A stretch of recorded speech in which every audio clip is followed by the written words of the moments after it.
You guys want to hear my favorite Dame Dalabar?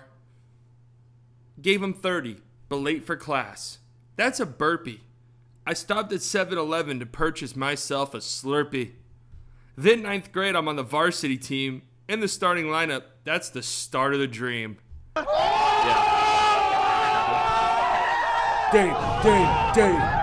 Dame. I'm noticing like a bit of an alarming trend with my Sunday videos. They always seem to be like the most hate-filled ones that I put out there. And I don't want it to be that way, right? It's the day of our Lord. It should be a day of happiness and togetherness and lordship. But instead, I'm always hating on Sundays. And but I can't help myself today. I've reached a boiling point with these Damian Lillard trade rumors. And they're not even rumors. These Damian Lillard trade nothings. These nothing fucking reports that flood my timeline every single day. I literally can't do it. I can't fucking do it. Listen, I think Damian Lillard is a great player. I think when he was playing this past season, he was a top 10 guy. Like, he was really good. Should have been on an all-NBA team. I think that's horrible that he didn't make one. But I can't do this.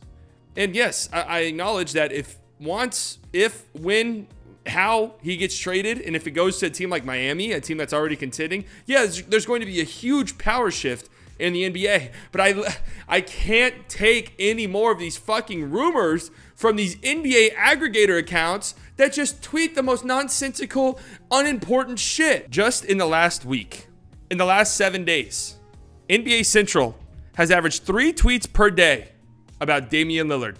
3 tweets per day. And keep in mind here, he hasn't requested a trade. Like, he's not on the trade market. These tweets aren't like actual insightful information like, oh, this team is making an offer for Dame. Oh, this offer was rejected. Oh, a trade's imminent. Nothing like that. Here's some of the reports. Here's what we've been getting every day, 3 times a day, from one of the biggest NBA news source accounts. Damian Lillard listening to Miami by Will Smith on Instagram Live. Hey, a great song.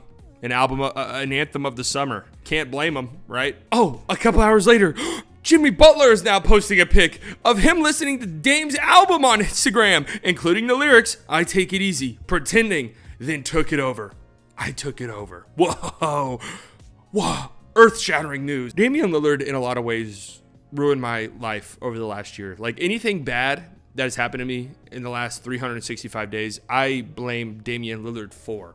And the reasoning for that is, the first time I fired up NBA 2K23 and I played My Player, and my dumb ass My Player walked into the studio, and I had to sit there through a cutscene of him fucking rapping. Not only did I have to sit through it, I had to pick a multiple choice answer about which line was the best option, the next best option for his rap.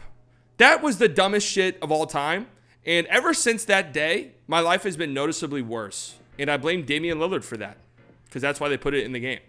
2K is so terrible. And you know what? It's not even Dame's fault. Like, for an athlete, he's pretty good. Like, his music's not horrible. It's not, like, great, but it's not terrible.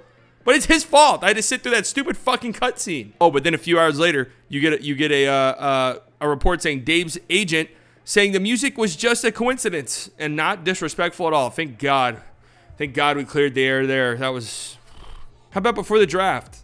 A report that Dame has been in contact with Scoot Henderson almost every single day. That coincided with reports that Damian Lillard was at the pre-draft workouts for Scoot and Brandon Miller. He was at all of them, right? So that was like, oh, okay, well, Dame's cool with keeping the pick, right? Oh, wait, 8 hours later, Windhorst says Dame does not want to play in the youth movement. Oh, and then fast forward to last night, it comes out that Dame and his camp were not very thrilled with the Portland Trailblazers selecting Scoot Henderson 3rd overall, even though I think Scoot Henderson's going to be amazing, and you are incredibly lucky to get a guy like that 3rd overall in the draft. I just can't do these anymore, man. It's just so much posturing, so much back and forth. I think it's very clear what's going on right now is like a weird staring contest in the media between Damian Lillard and the Portland Trailblazers, where Dame's side is saying, hey, you guys better not draft.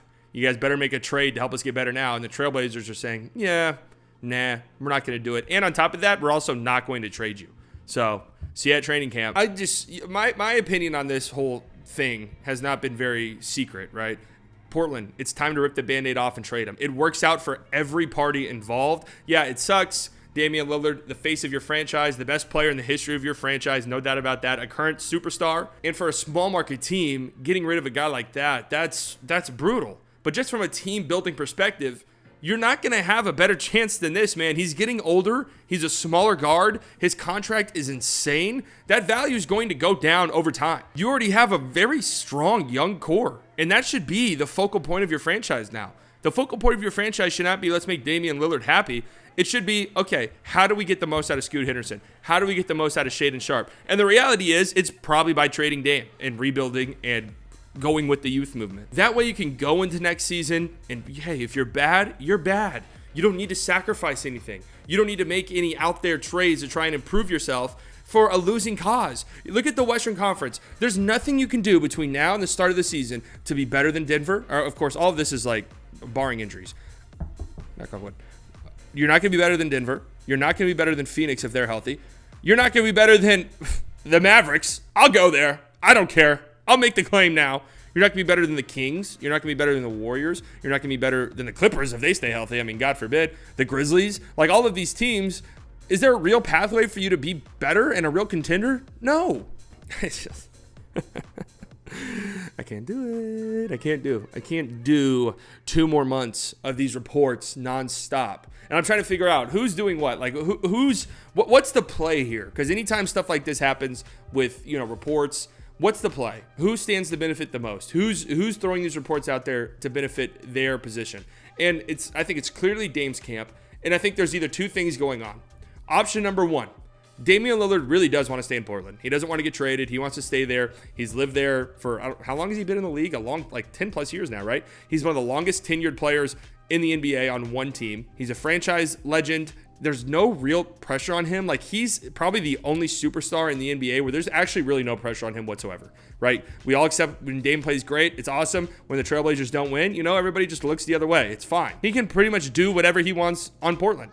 So all of this posturing by Dame's side is them basically saying, hey, we wanted to be better. We were asking them to be better. We're not going to demand a trade, though, because that's not who we are. But we tried to get better as a team. They didn't. They went with youth movement. So if we lose, it's not on us, right? That's option number 1. Option number 2, Dame does want to get traded, but he doesn't want to demand the trade because it pretty much destroys the entire brand he's been trying to build over the last few years when it comes to loyalty. Although, me personally, I don't think it would, right? We understand the NBA, your career is not very long. Things change on a dime in the NBA, and you don't have, who knows, man? We like to think these old players are going to be good forever, but that's just not the case. Other time, it comes at unexpected moments, and it can come fast. It can come quickly, and it oftentimes comes hard.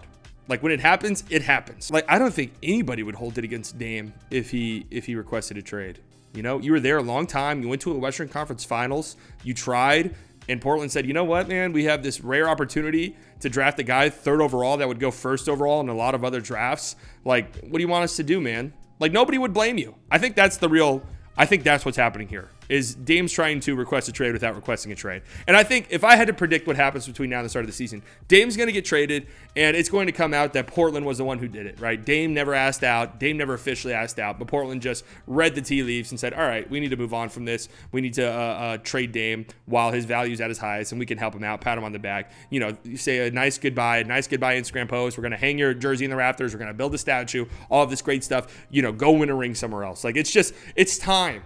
There's never been a more perfect time for this to happen. And from what I can gather, I would say the vast majority of Blazers fans, at least from what I can see on Twitter and Reddit and stuff, they would be very okay with this. Like, it's just like, it's a tough thing, especially for a smaller market team, right? For a franchise legend to get moved, but sometimes it just has to happen. And now's the perfect time. I'm concerned about this free agency period, guys. We're like only 5 days away, and the reporting has been so dry. I think we're going to get a dry free agency. I'm a little bit concerned about it. We've already had some major moves, and the NBA offseason is going to NBA offseason. Like, it's going to be crazy, but I don't know how crazy it's actually going to be. Like, our biggest stories and our biggest reports are 5 Dame tweets a fucking day about nothing, and then Tobias Harris. Oh, Tobias Harris's dad, who's also his agent, says he's an assassin scorer, and that the Sixers aren't using him right, and that he could score over anybody. Oh, and then oh my God, the Sixers are asking for Jared Allen, Evan Mobley, and picks for Tobias Harris. What the hell is going on? Like, what is happening, man? I also don't think it helps that, like, these NBA aggregator accounts, like NBA Central and Hoop Venue And God, there's so many of them. I can't even think of any other ones off the top of my head, though. These accounts have started to recently, I've been noticing this in recent months. Like, they've just been taking like Twitter accounts that have 4,000 followers and just posting their shit. So like something some random guy pulls out of his ass will be a big news story for the next 2 days because one of the big NBA aggregator accounts sends it out. I don't know. I know it sounds harsh. I think Dame's a great player, man. And it's just, there's no real pathway for Portland to build a championship contending roster at this point, and they don't have to, man. They have fallen ass backwards accidentally, pretty much, into a very, very good rebuilding position. And there are teams out there like Miami, like New York, like Brooklyn, who would love to have Dame.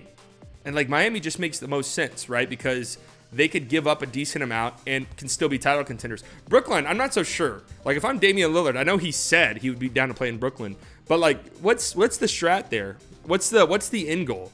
Because is that team, like assuming they keep Mikal, Cam Johnson, and Claxton, which if they do that, who the hell is even involved in this trade? But even if they do that, is that team like a championship level team?